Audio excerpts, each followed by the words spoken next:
Muy buenas noches, amigas y amigos. Nuevamente estamos en un programa más de contextos del ultimátum, con la intención de platicar con ustedes, escucharlos, verlos y tener un contacto directo para ponernos en contexto de lo que está ocurriendo a nivel nacional y, por qué no, de los temas también internacionales que en este mundo globalizado pues nos afectan a todos. Muy buenas noches, Keta, ¿cómo estás? Muy bien, buenas noches. Acá todavía preocupada por los fideicomisos.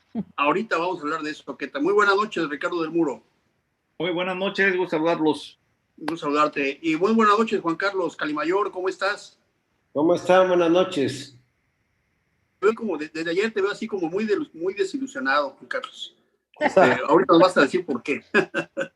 Pues muy bien, pues hoy México llega a 83,000 personas fallecidas, es 83,000 decesos, más de 800,000 contagios reconocidos. Estamos en medio de una pandemia, es un verdadero desastre, hay que decirlo como tal, porque si no lo decimos también nos hacemos cómplices de un silencio que parecería, digamos, no solamente ofensivo contra las víctimas, sino insensato e insensible de nuestros tiempos.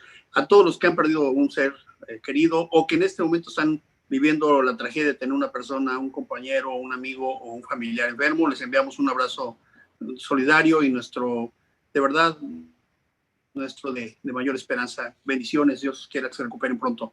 Y a los médicos y enfermeras y todo el personal que está al frente de esta batalla, nuestro máximo reconocimiento y nuestro máximo impulso para que sigan dando esta batalla, que no es nada fácil. México es uno de los países donde enfermeras pierde. Desafortunadamente, México es el sexto país con más muertes. México es uno de los países con mayor contagio. Desafortunadamente, las políticas públicas, hay que decirlo así, no han funcionado, o no hay políticas públicas, solamente se lleva un conteo. Nosotros lo que hacemos aquí es señalar que estamos en una pandemia, hay que cuidarse todos. Desafortunadamente nos toca vivir una pandemia y bueno, es muy triste. Pero la vida tiene que continuar y hay muchos temas con los cuales vamos a platicar el día de hoy, el contexto sociopolítico en el que estamos viviendo. Por fin la Cámara de Diputados consumó esto que históricamente será llamado, digamos, el día del finiquito de los fideicomisos. Hoy 109 fideicomisos prácticamente quedaron extinguidos, digamos, en términos jurídicos, pero tienen que pasar al Senado, pero prácticamente será de trámite. 109 fideicomisos en donde se encuentran, decíamos ayer y lo repetimos hoy, fideicomisos de deporte de alto rendimiento, fideicomisos para la atención de enfermedades como el cáncer mamario, cáncer para los niños, enfermedades extremas. También están ahí el FONDEM, el Fondo Nacional para la Atención de Desastres, muchos fondos para la educación, la cultura, la ciencia, la investigación, fondos para el cine. Es decir, México había hecho de esta figura del fideicomiso una oportunidad para darle tranquilidad a los presupuestos de distintas áreas en donde la sociedad se mueve, donde la sociedad necesita este tipo de instrumentos jurídicos, de certezas jurídicas, y habrá que señalar, los fideicomisos no es solamente dinero público, sí hay dinero, pero no son solamente dinero público. Por ejemplo, si un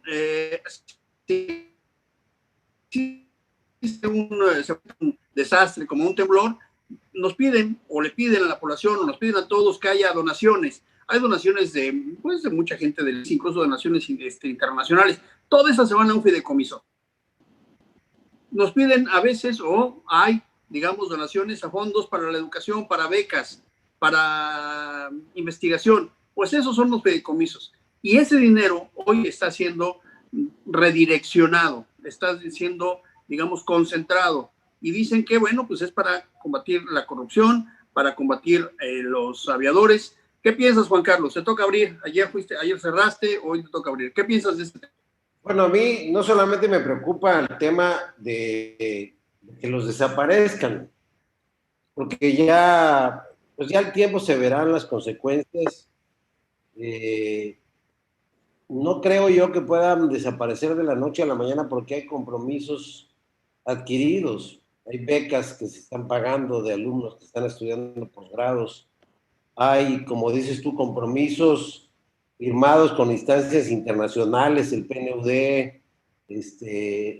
Fondo Monetario, perdón, el Banco Mundial.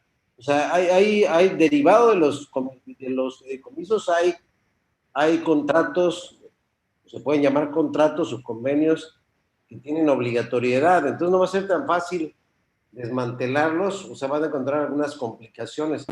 Pero al mismo tiempo que me preocupa la desaparición, si fuera egoísta, si lo viera como oposición, diría que bueno, ¿no? Se van a echar a toda la comunidad artística y cultural, científica y académica en contra.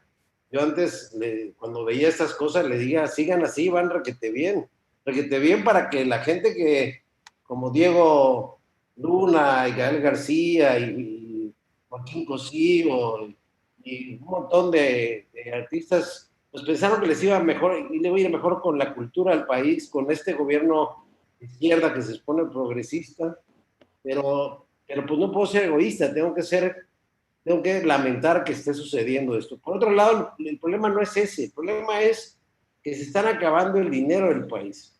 Se acabaron el fondo de estabilización que tenía un ahorro de 300 mil millones de pesos el año pasado. Incluso antes de la pandemia se agarraron la mitad de ese recurso. Llevaron ahora, están viendo de dónde sacan hasta el último clavo y va a llegar un momento que ya no va a encontrar nada en la buchaca. Y a mí lo que me preocupa es el destino que van a recibir. Por ejemplo, y la falta de previsión en los proyectos en los que está apostando todo el presidente como si nos fueran a llevar al primer mundo, y me refiero a los consabidos, Dos Bocas, Santa Lucía y el Tren Maya, que mañana, por cierto, publico un artículo donde pongo los datos duros y precisos de cómo han incrementado sus costos originales. Santa Lucía se fue de 75 mil a 95 mil millones de pesos. Dos Bocas va a tener un incremento derivado del alza de precios y las cotizaciones con el dólar con el que se compran los equipos de operación de la refinería. Y todas esas previsiones, y lo mismo pasa con el Tren Maya, ya se disparó su costo original.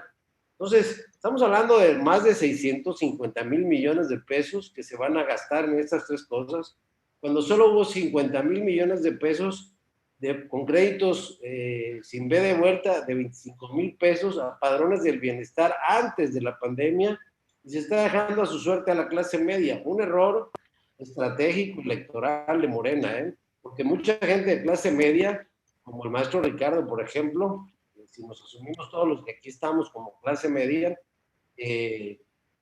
votaron por él. Y bueno, más de uno, pues quizá diga, caray, esto no es lo que esperábamos. No es el caso del maestro Ricardo, todavía está en proceso de convencimiento, de autoconvencimiento. Muchas gracias. Pero sí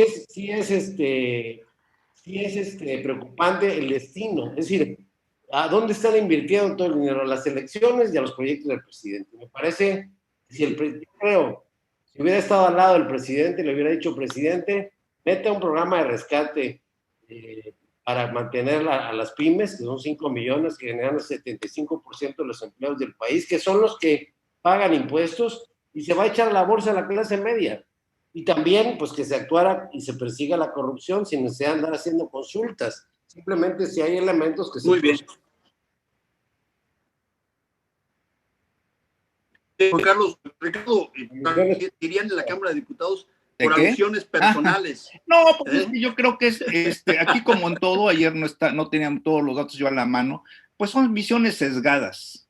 Y la verdad, ese discurso catalanista que maneja los que no están de acuerdo con López Obrador, yo creo que el gobierno de López Obrador es semejante al que tuvo en su momento Lázaro Cárdenas. Hay cambio, mucha gente está en desacuerdo, pero hacerle al adivino a los 2 años y sobre todo hacer un vaticinio de que vamos al fracaso, alarmista y segundo presuntuoso, porque no creo que en 2 años podamos estar haciendo un análisis correcto. Ahora, en cuanto a los fideicomisos, pues también se dicen medias verdades. El día de hoy el presidente dedicó toda la mañanera a explicar por qué se tomó esa decisión y cómo funcionaban los fideicomisos. Hay datos de que el 93% de esos fideicomisos no eran transparentes y además el gobierno no podía entrar para hacerlos transparentes. Entonces había muchos malos manejos. Ahora, Juan Carlos ha estado ligado al sector cultural y en el sector cultural Yo no, porque yo también en algún momento también estuve cerca de Coneculta,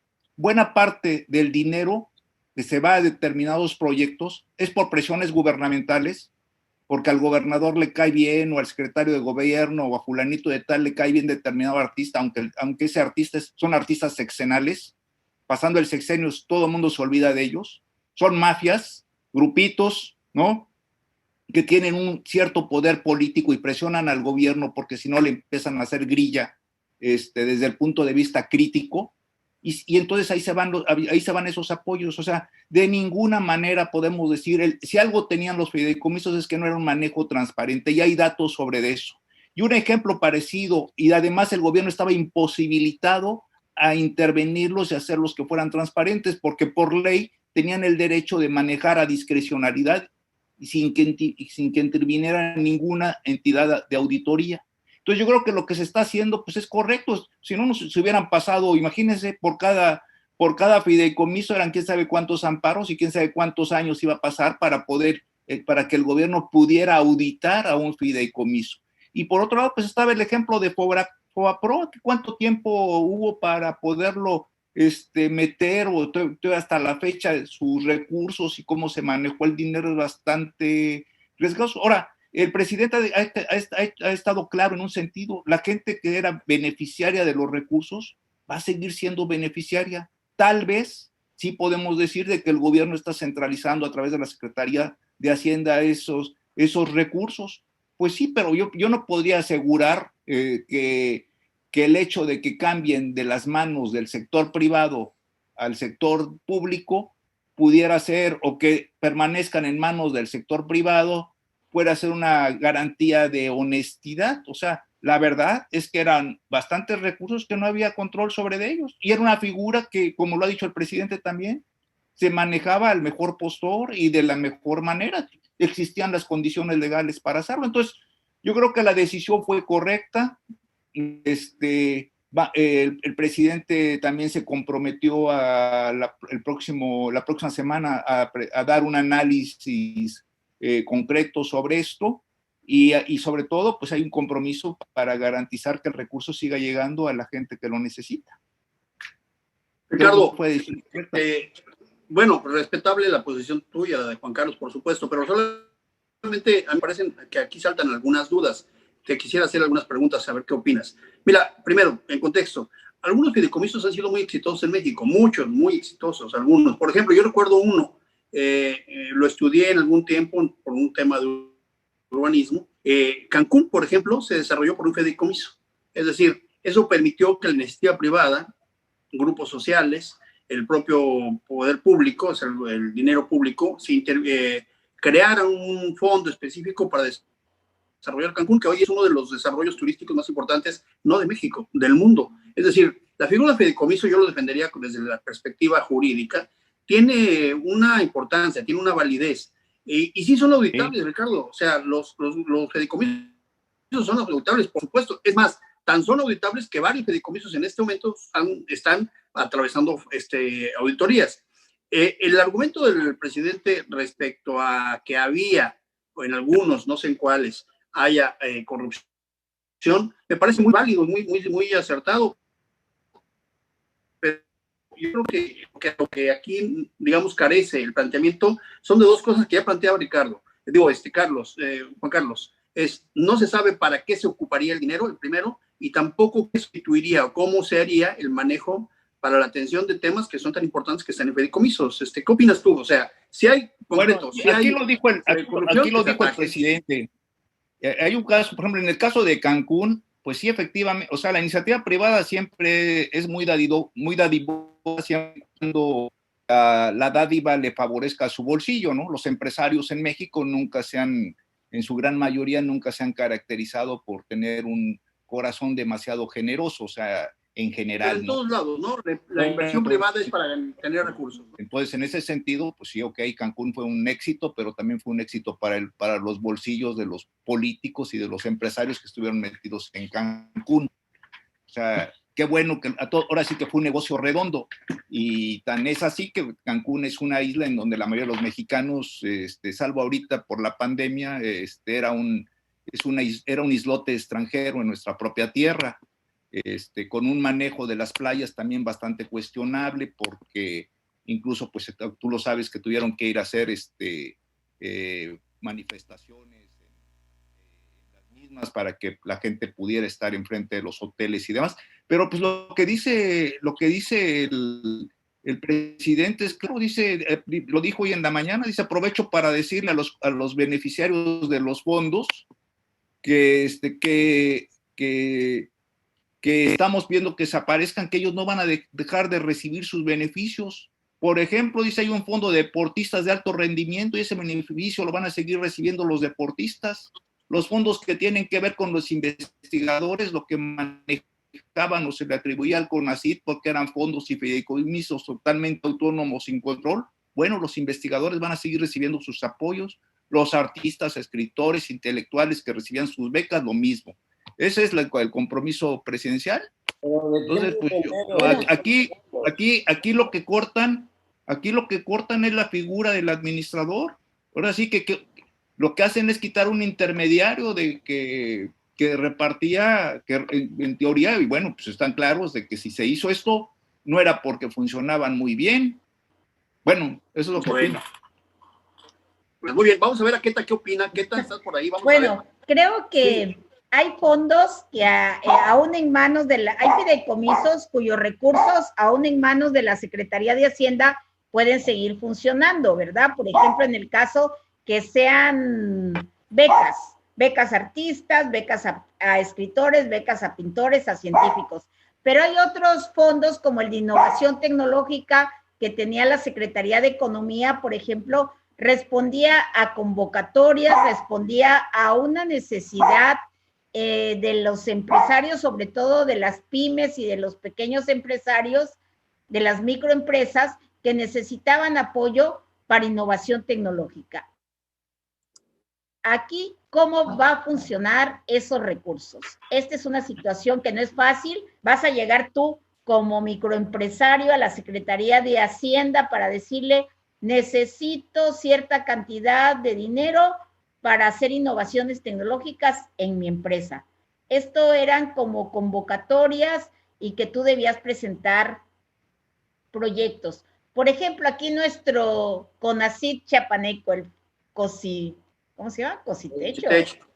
Sí, el Cositech, hubo una época que también tenía recursos para que hacía convocatorias anuales. Por ejemplo, a mí me tocó participar y me dieron un recurso para hacer un congreso de empresarias. Entonces, gracias a esos recursos que fueron humildes en realidad, fueron 60,000 pesos que me dieron, se pudo hacer un congreso donde se abordaron diversos temas muy importantes para las microempresas de mujeres, ¿no? Entonces, creo que hay recursos que respondían a convocatorias. Hay muchos fideicomisos. ¿Qué tal? Una reflexión. Los fideicomisos, insisto, no eran solamente fondos públicos, es decir, también eran fondos privados. Hay mucha gente que le metía, no sé gran parte, porque depende de qué fondo sea. Hay muchos, es decir, son muy diversos y son muchos los fondos que se cancelaron hoy. Pero hay gente privada, organismos, personas físicas, personas morales, que le metían dinero a ese, digamos, a ese fideicomiso. Y Santander, por ejemplo, ¿no? El Banco Santander le metía mucho dinero a los fondos de becas, ¿no? Exacto. Ahora, ¿cuál sería el mecanismo para que ahora, si concentran el recurso, cómo esa gente puede aportar? Es decir, la otra parte que no queda claro también es cómo la iniciativa privada, las organizaciones sociales, los fondos internacionales pueden hacer llegar esos recursos si ya no van a estar con la certeza que tiene un fideicomiso, sino solo todo se convierte en presupuesto público. ¿Cómo ves que está ese tema? Sí, ese es un tema preocupante porque ahora, de alguna manera, las instancias privadas que apoyaban con recursos a estos fideicomisos, pues lo harán por su cuenta y en otras circunstancias, me supongo, ¿verdad? Ya directamente van a hacer convocatorias, van a destinar una bolsa para seguir apoyando, que espero que lo hagan. Espero que la desaparición de los fideicomisos no desanime a la iniciativa privada para seguir apoyando a jóvenes emprendedores y a una serie de apoyos que se daban anteriormente. No sé si ahora los estímulos fiscales, las cuestiones de los impuestos a la iniciativa privada que apoyaba, se transformen. No sé de qué manera las empresas privadas van a seguir siendo pues estimuladas para dar estos fondos, ¿no? Esos fondos. Muy bien, ¿qué tal? Pues sí, es un tema muy, muy importante que hay que... Juan Carlos, ¿cómo ves tú otro tema de los fideicomisos u otra arista de los fideicomisos dicen que una gran parte es porque algunas de estas donaciones eran formas de evasión fiscal a través de fundaciones que llegaban al final a los fideicomisos? ¿Cómo ves, Juan Carlos? Sí, el tema acá es que se destruyen instituciones y no se sustituyen por otras. Es decir, lo que hay que hacer es revisarlos, sí, replantearlos, reorganizarlos, identificar actos de corrupción y evitar el exceso de regulación, precisamente para lo mismo. Pero tengo entendido que todos tenían reglas de operación y efectivamente sí son auditables. Todo donde hay dinero público es auditable. Sí es. Donde hay dinero público. El problema de la 4T es que cuando veo un asomo de corrupción, que puede ser hasta un chisme, o puede ser corrupción desde el punto de vista moral, ético, profesional, pero no en términos legales. Entonces lo que hace es desaparecer y no sustituir. Entonces, lo que debieron haber hecho en este gobierno para depurar, digamos, malas prácticas, para mejorar el funcionamiento de las instituciones, pues fue hacer una tarea en ese sentido, depurar lo que esté mal, optimizarlo y al final cancelar lo que de plano estaba siendo obsoleto, mal utilizado o inclusive manipulado, ¿verdad? Muy bien, pues vamos a ver en los el próximos fondo días. de financiera rural, ¿verdad? Eso también es preocupante, ¿no? Porque el Fondo de Financiera Rural tenía instituciones, bueno, aquí en Chiapas la tuvo, se trasladó ahora funciona desde Mérida y que daban apoyos a las empresas rurales. Entonces eso quiere decir que toda esta estructura de la financiera rural, al desaparecer el fideicomiso, también me supongo que va a desaparecer y van a buscar otras maneras, pues, de darle el apoyo a las empresas rurales. Esa es la parte que a mí no me queda muy clara de cómo van a hacer llegar estos recursos a través de Hacienda a los solicitantes, ¿no? Esa es una parte que, esas reglas que deben de quedar claras, ¿no? Ricardo, hay una parte que... Ricardo, sí. De que te hagas una pregunta. Esta incertidumbre de la que dice Queta, de la incertidumbre de la que está hablando Queta, porque ya se aprobó el presupuesto de egresos para el próximo año y no va a aparecer de ahí estos apoyos que dicen que estarían dando a todos estos sectores. ¿Cómo se supondría que estarían llegando para el próximo año, Ricardo? Bueno, pues eso lo tienen que, seguramente eso el gobierno lo va a tener que señalar, pero hay una parte que sí me creo que hay que recalcar en el sentido de por qué desaparecieron. Hay un estudio que hizo curiosamente, que se hizo durante el gobierno de Peña Nieto, en donde, bueno, que pues, se han investigado, entre ellos estaba Merendira Sandoval, y que posiblemente fue de las que dio la iniciativa para llevar adelante esto, pero hay que partir del hecho que la figura fideicomiso parte, como ustedes bien saben, del fide, o sea, de la fe en el manejo honesto de un recurso para un determinado objetivo. Sí. Sin embargo, ella señalaba una cosa que dice que sobre todo durante el gobierno de Peña Nieto y en los anteriores, las investigaciones, había mucha dificultad para transparentar el oneroso rescate bancario instrumentado por el Fondo Bancario de Protección al Ahorro, FOBAPROA, y el Instituto de Protección al Ahorro Bancario. Con el argumento del secreto bancario, las autoridades financieras a cargo de dar seguimiento a las múltiples denuncias de irregularidades cometidas por los bancos han logrado entorpecer las investigaciones y han mantenido el rescate bancario en la opacidad. De la misma forma, La gestión transparente de otros fondos y fideicomisos a cargo de distintas dependencias del gobierno federal han sido constantemente obstaculizadas con el pretexto del secreto fiduciario. El gobierno federal y en particular la Secretaría de Hacienda, por supuesto del sexenio anterior, han esgrimido este argumento en innumerables ocasiones para evitar el escrutinio público.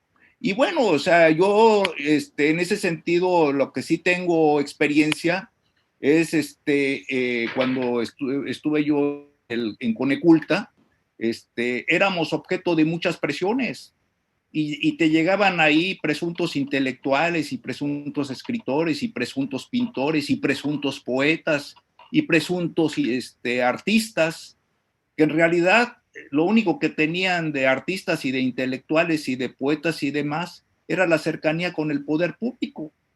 Y tú no podías en un momento determinado o en muchas ocasiones se optaba por darles el apoyo. Eso es una de las características de nuestro país.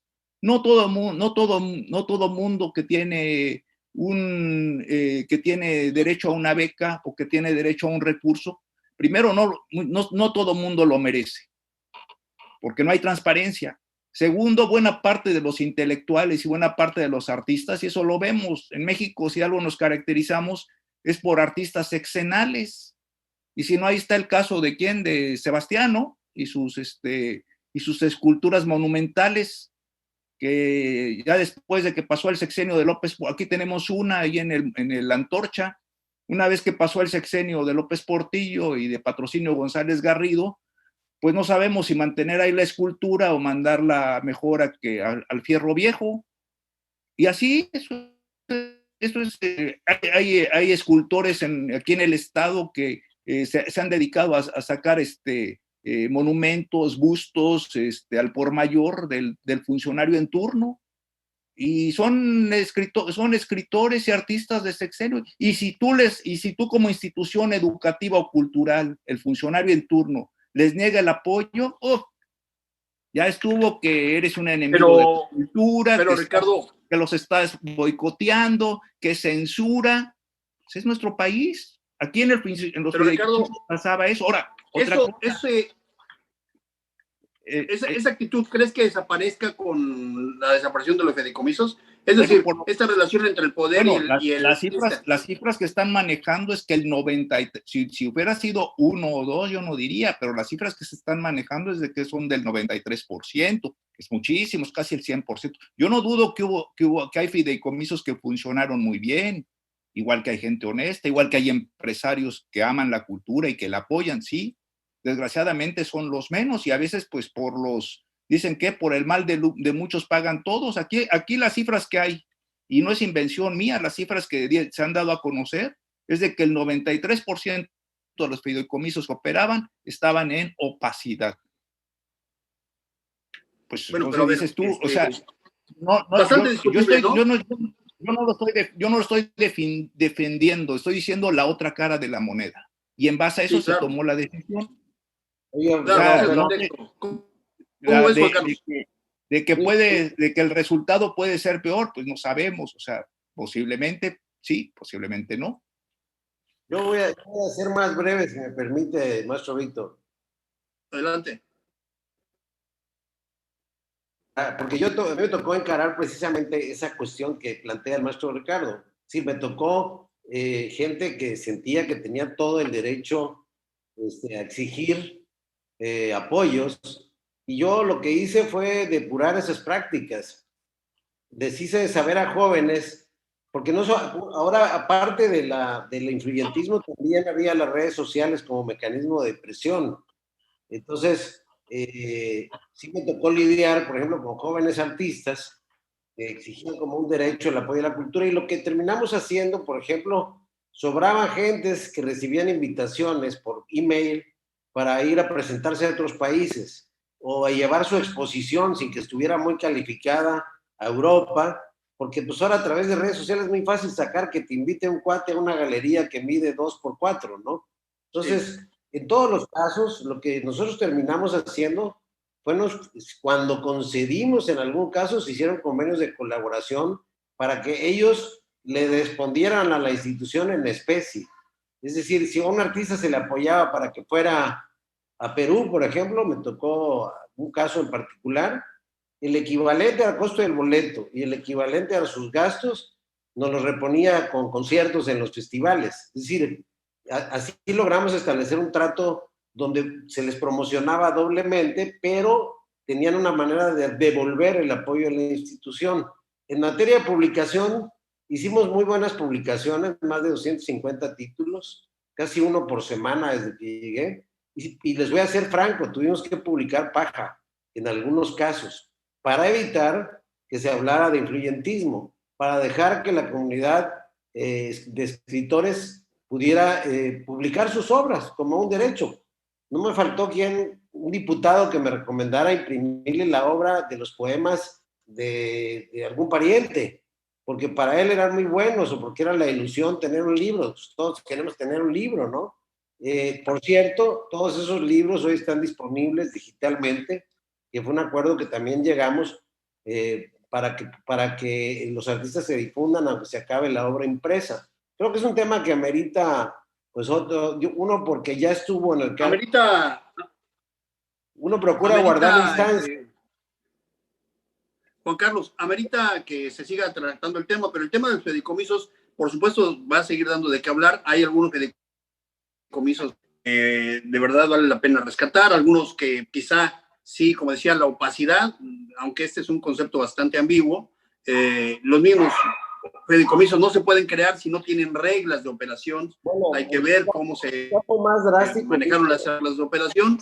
El caso más drástico, ¿sí?, y más posible es que ahorita hay 17 municipios, o sea, todos declarados zona de desastre. Y no tenemos el FONDEM, técnicamente. Acabamos de desaparecer el FONDEM. Sí. Te voy a decir en la práctica qué pasaba con el FONDEM para darle un poco la razón al maestro Ricardo. Lo vimos con el huracán Stan. Sí. Cuando vienen estos eventos, también se autoriza que por cuestiones de tiempo se hagan adjudicaciones directas. Yo creo que las adjudicaciones directas solo se justifican y suceden por la tardanza en la operación de los recursos y los fondos federales. Se aprueba el presupuesto, comienza la recaudación y los fondos federales normalmente empiezan a bajar hasta el 7º, 8º mes. Luego tienes un mes para licitar. Se impugnan, se te prolonga 3 meses y luego tienes que terminar en diciembre la ejecución de un proyecto y entregar los entregables. Y si no los terminas, vienen las auditorías, te hacen las observaciones, te exigen devoluciones y te fincan responsabilidades. Es muy compleja la administración pública. Entonces, a lo que voy es que no estamos exonerando de ninguna manera o pretendiendo exonerar el que hayan estas prácticas. Yo algún día le decía, cuando todavía era candidato el actual gobernador, que lo invitamos al Colegio de Notarios, que más allá del 3 de 3, que ya se le olvidó a mi amigo Zoé, por ejemplo, más allá de eso, yo si fuera gobernador lo que quería sería revisar yo personalmente qué es lo que tiene cada funcionario, qué estilo de vida tiene y cómo se conduce. Porque hoy mismo te puedo decir que hay diputados, secretarios de Estado que traen las suburbas y los choferes y todas estas cosas, ¿no? Cuando se supone que eso es algo que el presidente les pidió que cambiaran. Entonces, la austeridad. Por rato siento que el presidente se enoja, se molesta, porque dentro de la 4T hay mucha gente que, si le damos el beneficio de la duda que quiere ser honesto, no lo está haciendo, porque al final de cuentas la gente no iba a cambiar de un día para otro. Muchos que están ahora en la 4T estuvieron en otros lados, en otros partidos, y no van a cambiar por el solo hecho de santificarse. Muy bien. Muy bien. Entonces, yo creo que antes de tronar las cosas, evaluarlas, y concluyo diciendo que antes de desaparecer una institución, debieron haber hecho un proceso de evaluación. Estos 2 años hubieran servido muy bien para ver qué funcionaba, qué se podía modificar, qué se podía mejorar. Pero lo peor que puedes hacer es que algo que viene funcionando se destruya, ¿no?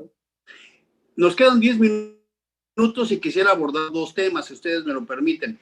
El primero es el tema que ya hablábamos ayer, la posición que ha tenido el Ejército Zapatista de Liberación Nacional, que es importante para nosotros, dado que se encuentra ubicado regionalmente en Chiapas, y que anunció que va recorrido a Europa y que además dice que no acepta y que no está de acuerdo con la posición del gobierno federal, donde dice que hay que pedirle que el rey de España y el Papa tendrían que pedirle perdón a México y América.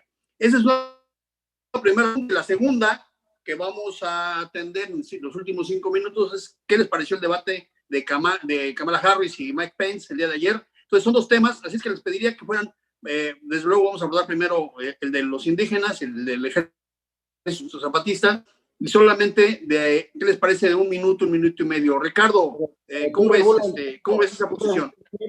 Bueno, la posición del ejército la posición del ejército zapatista siempre ha estado en contra de la institucionalidad, por decir algo, ¿no? O sea, ellos manejan su propia figura de los organismos autónomos, sus caracoles, y desde un principio ellos marcaron su alejamiento no solamente de la posición de López Obrador, sino la posición de todo grupo político, y ahí se han mantenido. Es una situación cuestionable en el sentido de que el mantener esos municipios autónomos, estamos hablando prácticamente como que es un país, son países dentro de cada país. Claro, hay grupos que sí lo defienden, pero bueno, ellos manejan sus propios organismos de gobierno, sus propias delimitaciones. En Chiapas hemos sufrido los enfrentamientos entre lo que ya podríamos llamar municipios institucionales y municipios autónomos. Y bueno, hubo una época me acuerdo que cuando recién estaba terminada el conflicto zapatista, me tocó hacer un recorrido por la zona de las Margaritas y nos encontramos aquí, pues obvio, tomo lo que señalaba hace rato Juan Carlos de las demandas del presidente y mucha de la gente de Morena. Entonces muchos presuntos zapatistas ya habían decidido empezar a cobrar impuestos a comerciantes y a gente que vivía en las cabeceras municipales. El derecho de piso dirías. Como derecho de piso, y también, bueno, pues el daño que está, por un lado podemos decir, bueno, están defendiendo áreas naturales, como es que están impidiendo que pase el Tren Maya por ciertos lugares, es uno de los principales opositores, es el ejército zapatista, pero al mismo tiempo, pues estamos observando cuando las comunidades se apropian de terrenos nacionales, como lo podemos ver en Montebello, ¿no? Que si uno ve Montebello y lo compara, por ejemplo, con los parques nacionales que hay en otros países, en Estados Unidos, yo acabo de estar, y bueno, eso ahí no ves el que la gente esté ahí poniendo sus tendales afuera del parque y que te cobren derecho de paso y cosas así, porque va uno a Montebello y verdaderamente dice uno, bueno, ¿de qué se trata, no? Porque ahí hay supuestamente es un parque nacional, entonces te cobra la autoridad federal, supuestamente también ahí entra recursos para el Estado y aparte te cobran, te tapan el paso y te cobran el derecho de paso cada comunidad. Cada ejido sí. Y además cada grupo del ejido, ¿verdad? Sí. Y en Palenque, pues lo mismo con camaradas lacandones. Bueno, las lacandones. ¿Cómo ves tú, Queta? Está por ahí. Queta. Somos unos misoginos. Tiene 26 años el ejército zapatista. Y es toda una institución. No ya se ha convertido en una institución, ya ha perdido el ser un movimiento, como pasa con Morena, de movimiento a partido, ¿verdad? Ahora ya está institucionalizado el zapatismo. Pero es curioso porque con los jóvenes, hombres y mujeres, tiene una presencia increíble. Hace 4 años hubo una convocatoria de una escuela zapatista, vinieron 2,000 jóvenes a la escuela zapatista. Muchos se quedaron fuera porque ya no había espacio, porque los jóvenes tenían que habitar con una familia zapatista. Fue en el mes de diciembre, en plenas fiestas navideñas, que los jóvenes decidieron venir a convivir a la zona zapatista, ¿no? Y pues parte era también la cuestión ideológica, una parte era la convivencia, pero otra parte era el adoctrinamiento. Ya quisiera cualquier partido político que 2,000 jóvenes respondan a la esa convocatoria. Y es la segunda vez La que se convocatoria hace que tiene. el encuentro de mujeres zapatistas, vienen de Sudamérica, de Centroamérica, europeas, Sí. y muchas jóvenes mexicanas están en el encuentro. El último encuentro... Hay una pieza importante en el zapatismo. ¿Sí? El último encuentro que hubo, les dijeron a las chavas, bueno, nosotros no queremos que ustedes sean violentas, aquí amor y paz, ¿no? Recordando estas comunas hippies de los años 70, ¿no? Sí, Entonces sí. les pidieron a las jóvenes que el Día de la Mujer, el 8 de marzo, lo celebraran de una manera amorosa, con encuentros con mujeres, no cuestiones violentas, y entonces las chavas vinieron, por lo menos las de Tuxtla que asistieron al encuentro, con esta posición, ¿verdad? De un encuentro amoroso, un encuentro de reflexión. Entonces creo que el ejército zapatista a ese nivel tiene una influencia enorme en los jóvenes. ¿Y lo va a tener para Europa? Juan Carlos, ¿cómo ves? No, yo creo el zapatismo tiene, desde que surgió, algo de romanticismo y mucho de legitimidad. Entonces, por eso construyó... Utopía. Es una sí, utopía, como una utopía, ¿no? Una utopía y no deja de tener cierto encanto el que se haya construido una utopía que tiene trascendencia universal. Lo que sí perdió, desafortunadamente diría yo, es la presencia mediática y la influencia política que ejercía, por ejemplo, una sola declaración del subcomandante Marcos, que ahora, por supuesto, con los 250 millones que recibe la jornada de publicidad, pues nunca van a darle pues primera plana como lo hacían antes. Entonces, ya no representa un peligro en términos políticos, mediáticos para el gobierno, al menos en lo local, y se conduce, digamos, en la marginalidad, sin dejar de ser un movimiento auténtico, legítimo y hasta romántico, diría yo. Muy bien. Y diría respecto del debate, a mí me gustó el debate porque recuperó la civilidad. Mike Pence, así como mis compañeros, hablaba bien, hablaba caballerosamente, pero se pasaba el tiempo.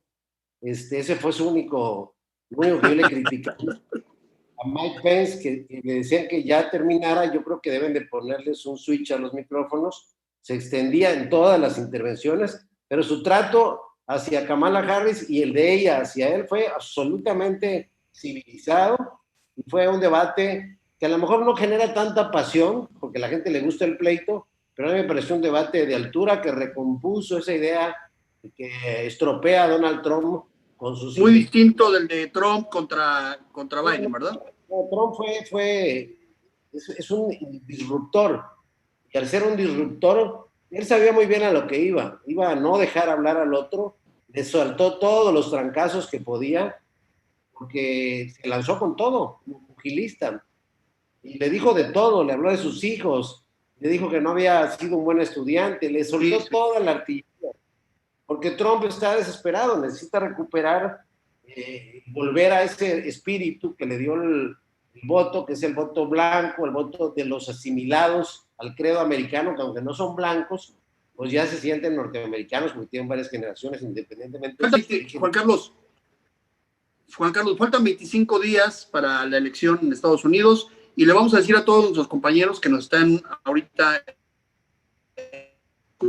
escuchando, vamos a tocar este tema hasta las elecciones, y si es necesario un poco más, porque por supuesto tiene relación con México y tiene una fuerte repercusión lo que pasa en Estados Unidos. Ricardo del Muro, ¿cómo ves?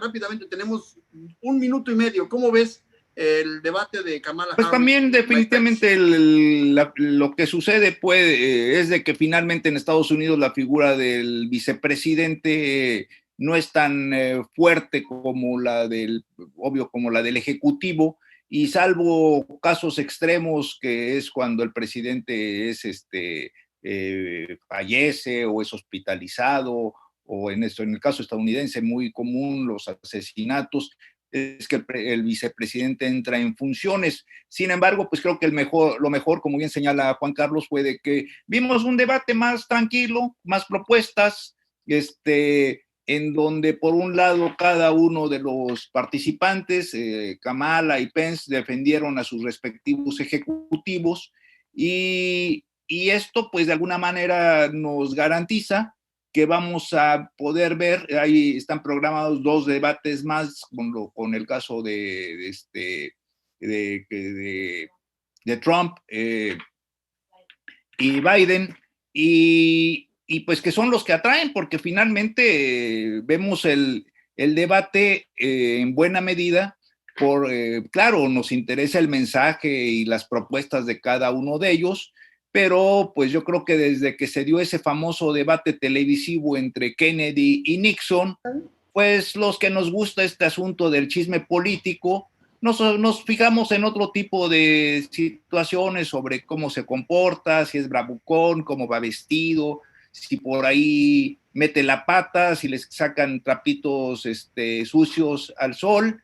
Y bueno, finalmente, pues es el debate presidencial lo que llama la atención. Pero pues digamos que fue un debate interesante hasta ahí. Bueno, nomás 10 segundos. ¿Sí? No bueno, creo que vaya a ir mejor si gana Biden. Bueno, y creo que... A ver, Queta, permítame un segundo. Juan Carlos, 10 segundos. No creo que nos vaya a ir mejor si gana Biden, porque Obama no fue tan generoso, echó a 3 millones, deportó a 3 millones de personas. Trump, lo que a mí sí celebraría es el principio del fin de la era populista. Ojalá que después pase en México, pase en Víctor Orbán. Mañana vamos a analizar. Rapidísimo, pero ese sentido tiene razón. ¿Parece bien? Tiene razón, Juan Carlos. Vamos a dejar hablar a Queta. Bueno, mañana vamos a hablar sobre las tendencias y nuestros pronósticos. Si Queta, te quiero hacer una pregunta. No los voy a acusar de que a las mujeres Queta, no las dejan hablar. Queta, quiero hacer una pregunta específica. De eso, de que Kamala Harris en 2 ocasiones dijo, señor vicepresidente, déjeme hablar, ¿no? Porque creo que él estaba interrumpiendo, no la quería dejar hablar, ¿verdad? Y es de lo que nos quejamos las mujeres, hasta tiene un nombre inglés, mansplaining o algo así, ¿no? De cuando los hombres no nos dejan participar y no nos dejan dar nuestra opinión, ¿no? Aquí fue 2 figuras, además de 2 sexos diferentes. Yo creo que esa fue también una nota diferente, es la presencia de una mujer en este debate, que creo que debe estar presente siempre en estas notas políticas, la visión femenina de la política. Oye, ¿qué tal? Pero además hay una cosa con la que quisiera cerrar el programa hoy. Fíjate que en Estados Unidos, yo he seguido a los analistas norteamericanos y le ponen mucha atención en el tema de Kamala Harris por las 2 razones. Una, porque por el origen afroamericano e hindú que tiene por parte de madre y el padre. Que representa la diversidad cultural, ¿no? Que representa la diversidad cultural, pero la otra, que la edad de Biden, que es una edad avanzada, presupone, digamos, una mayor participación y eventualmente una sustitución, ya sea por falta de la presencia del presidente o en una siguiente elección para Kamala Harris. Por eso le están poniendo mucha atención. Claro, y porque también yo creo que los vicepresidentes, depende de su agudeza, depende de su capacidad política, pueden hacer un papel de buenos segundos, ¿no? Sí, muy decoroso. Un papel decoroso, sí. Muy bien. Y es género, dos pájaros de un tiro más. Muy bien. Así es. Pues mañana vamos a hablar sobre nuestros pronósticos, Ricardo, Juan Carlos, Queta, y esperemos que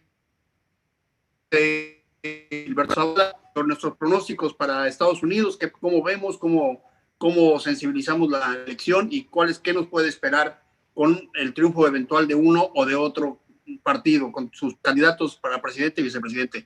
Muy buenas noches a todos, buenas noches Queta, buenas noches Juan Carlos, buenas noches Ricardo. Muy buenas noches. Muy buenas noches a todos los que nos siguieron de manera virtual, en vivo, y también saludamos a los que nos ven después, porque este programa, por supuesto, lo puede usted consultar y lo puede usted ver una vez que ha concluido, y lo cual nos da mucho gusto, porque cada vez Contexto tiene más seguidores. Muy buenas noches. Nos vemos mañana en un programa más de En Contextos. Hasta luego. Buenas noches. Hasta luego, buenas noches.